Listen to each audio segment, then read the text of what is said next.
Hello दोस्तों, कैसे हैं? आशा करते हैं अच्छे होंगे।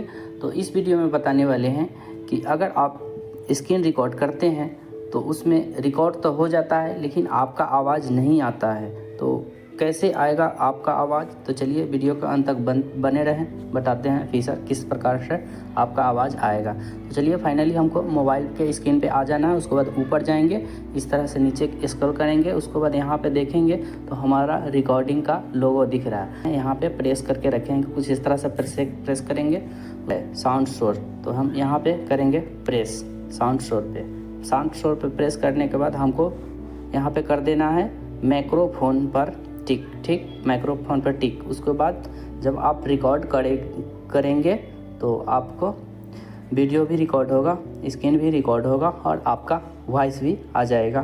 तो चलिए वीडियो कैसा लगा? वीडियो अच्छा लगा तो लाइक, कमेंट, सब्सक्राइब।